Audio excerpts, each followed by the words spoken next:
Fitri dengan NIM C1D1230069. Sebelum kita lanjut ke materi, saya akan menjelaskan apa itu cyber.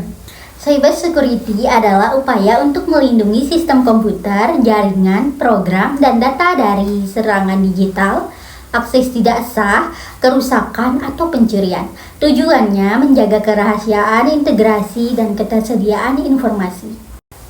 Di sini saya akan menjelaskan tentang 5 kasus kebocoran atau penyalahgunaan data pribadi dari negara Indonesia, Amerika Serikat, Kamboja, Myanmar, dan Thailand. Yang pertama, Kamboja. Sistem Identitas Digital Nasional KHLD dan Kekhawatiran Privasi. Pada tahun 2021, pemerintah Kamboja meluncurkan KHLD sebagai sistem identifikasi digital terpadu yang menggabungkan data biometrik, catatan sipil, dan data keluarga. Program ini bertujuan mempermudah akses layanan publik, namun diprotes oleh kelompok HAM karena minimnya transparansi dan ketiadaan undang-undang perlindungan data pribadi. Masalah utamanya terjadi penyimpanan data tanpa enkripsi, server tidak terlindungi dengan baik sehingga memungkinkan akses tidak sah, serta tergesa-gesaan dalam pengembangan aplikasi pemerintah tanpa audit keamanan menyeluruh.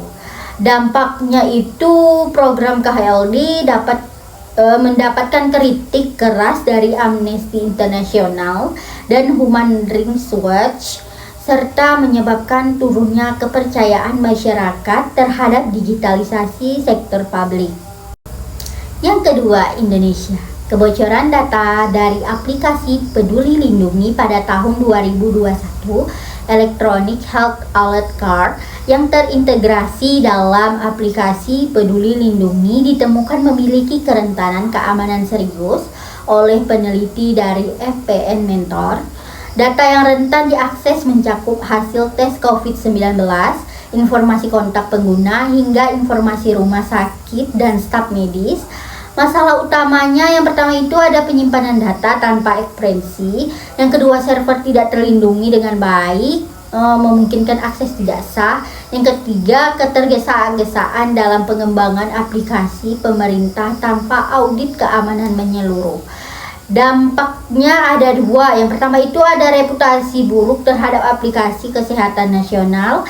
Yang kedua, kekhawatiran warga terhadap pengguna data medis pribadi. Yang ketiga, Myanmar. Penggunaan data Facebook untuk propaganda dan penindasan etnis Rohingya pada tahun 2017 sampai 2018. Militer Myanmar menggunakan Facebook untuk menyebarkan propaganda kebencian terhadap etnis Rohingya yang mengakibatkan gelombang kekerasan dan pengungsian lebih dari 700 orang ke Bangladesh. Melalui akun palsu dan posting otomatis, mereka menyebarkan ujaran kebencian dan seseruan kekerasan. Masalah utamanya kurang moderasi konten lokal, algoritma yang memprioritaskan sehingga memperparah penyebaran konten berbahaya, serta pemanfaatan data pengguna tanpa pengawasan independen. Dampaknya ada 2. Yang pertama itu Facebook dianggap ikut bertanggung jawab atas kejahatan terhadap kemanusiaan oleh PBB. Yang kedua, Facebook menghapus ratusan akun terkait militer Myanmar setelah krisis meluas. Yang terakhir, Amerika Serikat. Kebocoran data Equifax.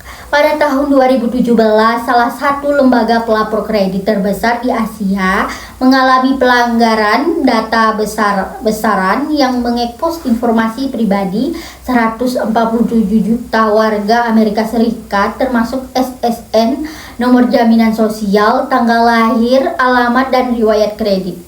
Masalah utamanya kegagalan memperbarui sistem yang rentan terhadap serangan, kurangnya pelapor cepat kepada publik, keterlambatan lebih dari 1 bulan. Perusahaan tidak menyiapkan infrastruktur keamanan memadai meskipun menangani data sensitif. Dampaknya yang pertama ada gugatan hukum besar-besaran, yang kedua denda lebih dari 700 juta oleh FTC dan penggugat sipil. Yang terakhir ada menurunnya kepercayaan terhadap sistem pelapor kredit.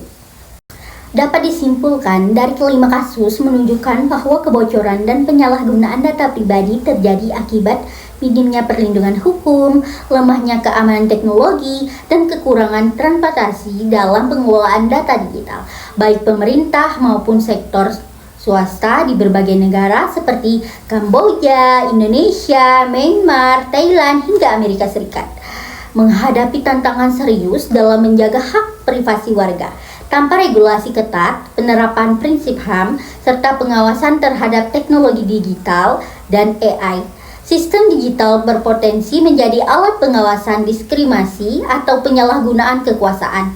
Oleh karena itu, keamanan data pribadi harus menjadi prioritas utama dalam setiap pengembangan teknologi, melalui penerapan standar keamanan cyber, audit berkala, dan keterlibatan publik dalam pembuatan kebijakan digital. Itulah presentasi saya tentang 5 kasus kebocoran data pribadi. Saya akhiri dengan wassalamualaikum warahmatullahi wabarakatuh.